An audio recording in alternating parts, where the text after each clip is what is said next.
On ne peut pas plaire à Dieu par nos propres efforts, non. Cela sera vain. Pour plaire à Dieu, nous avions eu cet accès par la crucifixion que Jésus-Christ a fait, le prix, le grand prix que Jésus a payé à la croix pour toi et pour moi. C'est grâce à ce prix que nous avions le triomphe. On ne peut pas être une bonne odeur si nous avions encore des choses du monde. On ne peut pas être une bonne odeur si on mélange Dieu et le monde. Pour être une bonne odeur, il faudrait que nous soyons un sacrifice pour Dieu. Donc si tu dis que tu veux faire une repentance et que ton âme n'est pas attristée, tu n'es pas en train de faire une repentance. La repentance sincère demande des pleurs. Tant que tu ne pleures pas, tu n'es pas en train de faire une repentance. Ce que tu fais, c'est bon, c'est aussi pour dire je regrette et après tu recommets la même chose.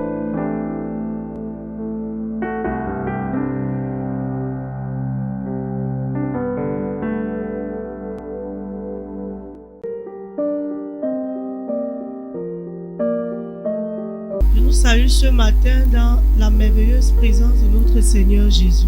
Ce matin, le Seigneur nous interpelle sur la vraie repentance. La vraie repentance produit une tristesse à l'intérieur de nous. Pas une tristesse de mort, mais une tristesse selon Dieu. Notre passage est tiré dans le livre de 2 Corinthiens 7, à partir de son verset 9. Je le lis au nom de Jésus. Je me réjouis à cette heure, non pas de ce que vous avez été attristés, mais de ce que votre tristesse vous a porté à la repentance. Car vous avez été attristés selon Dieu, afin de ne recevoir de notre part aucun dommage.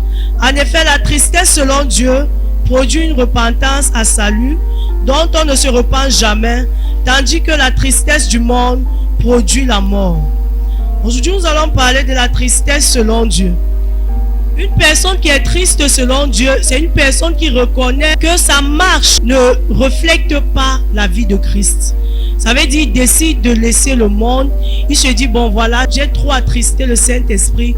Je veux vraiment prendre un nouveau départ. Alors cette personne reçoit comme une tristesse. Et cette tristesse va ramener cette personne au salut. La personne va rester et dire, le Seigneur m'a tant appelé, j'ai déjà assez blagué, j'ai déjà assez joué. Je crois qu'il est temps pour moi de me relever. Et c'est cette tristesse que l'apôtre Paul disait, une tristesse qui est selon Dieu, c'est-à-dire qui t'amène au salut. La tristesse du monde qui produit la mort, c'est la tristesse qui nous afflige au quotidien. Peut-être ça peut être un manque de quelque chose. Peut-être tu as un manque d'argent, tu n'es pas en santé, tes choses n'avancent pas, tes projets et tout ça échoue. En fait, c'est une tristesse qui nous conduit à la mort parce que cette tristesse-là va venir mettre à nous des maladies comme l'AVC, des maladies en fait cardiovasculaires qui ne vont pas nous aider. Donc le Seigneur nous interpelle ce matin à une repentance. Et le verset 11 dit, et voici cette même tristesse selon Dieu, quel empressement n'a-t-elle pas produit en vous? Quelle justification, quelle indignation, quelle crainte, quel désir ardent, quel zèle, quelle punition. Vous avez montré à tous égards que vous étiez purs dans cette affaire. Si donc, parce que c'est une lettre que Paul avait écrite, et Paul nous demande de nous purifier de toute souillure de la chair. De nous purifier de toute souillure de la chair. Comme souillure de la chair, nous avions peut-être la souillure de notre corps, l'impudicité, la fornication. Il y a tellement, il y a le vol, il y a l'hypocrisie, il y a la jalousie. On en a tellement. Donc ce matin, vraiment bien aimé, nous devions nous purifier de toute souillure de la chair. Et pour nous purifier de toute souillure de la chair, nous avions besoin d'une repentance sincère. Nous avions besoin également de faire une nouvelle alliance avec Jésus. C'est pourquoi 2 Corinthiens 2 à son verset 14 nous dit, grâce soit rendue à Dieu qui nous fait toujours triompher en Christ. Ici on comprend qu'on ne peut pas plaire à Dieu par nos propres efforts, non. Cela sera vain. Pour plaire à Dieu, nous avions eu cet accès par la crucifixion que Jésus-Christ a fait, le prix, le grand prix que Jésus a payé à la croix pour toi et pour moi. C'est grâce à ce prix que nous avions le triomphe. Et tant que nous n'allons pas connaître que c'est grâce au sacrifice que Jésus-Christ a fait à la croix que nous pouvions triompher sur les choses de la chair, à chaque fois nous allons tomber. C'est pourquoi en tant qu'enfant de Dieu, nous devions faire un check-up. Moi j'appelle souvent ça un check-up. Ça peut être un check-up quotidien, c'est-à-dire tous les jours. Ça peut être un check-up manuel, c'est-à-dire chaque mois. Un check-up annuel, ça dépend. Ça dépend de ton intimité avec Dieu. Mais il est préférable pour nous d'avoir un check-up quotidien. Ça veut dire, dis-toi, quel est le challenge? Quand je te lève le matin, dis, j'ai un challenge. Saint-Esprit, je prie que tu tiennes ma langue en bride. Je veux te plaire. Je veux t'être agréable. Parce que, on regarde ici le verset 15 de 2 Corinthiens. Il nous dit, nous sommes en effet pour Dieu la bonne odeur de Christ. On ne peut pas être une bonne odeur si nous avions encore des choses du monde. On ne peut pas être une bonne odeur si on mélange Dieu et le monde. Pour être une bonne odeur, il faudrait que nous soyons un sacrifice pour Dieu.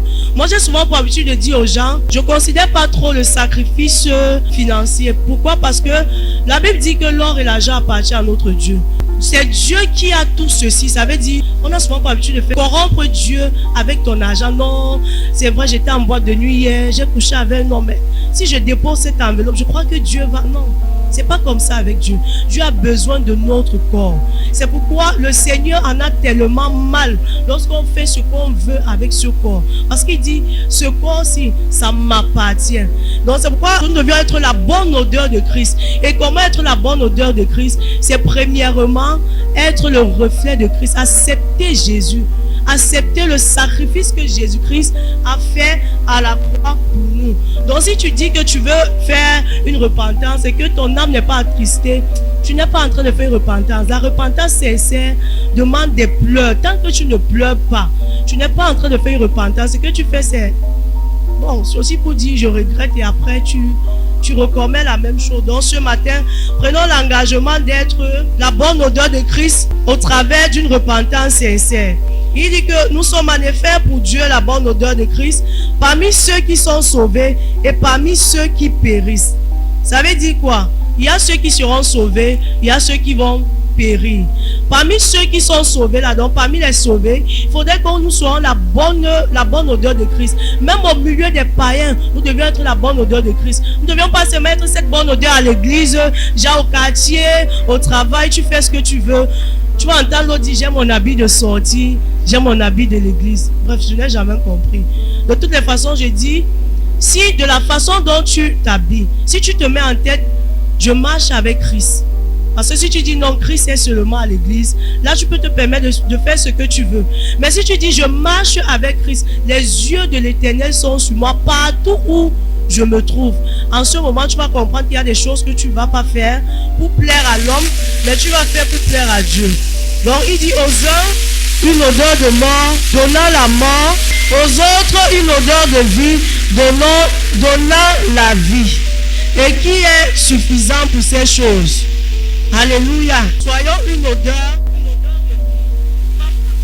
parce que la vie ici c'est Jésus-Christ et la mort, nous savons tous que Satan est le maître, c'est lui le chef du mensonge et tout ce qui est contre la parole de Dieu. Donc quand on parle de mort, on voit beaucoup plus Satan, et lorsqu'on parle de vie, on voit Jésus-Christ, parce que Jésus-Christ est la vie, il est la résurrection.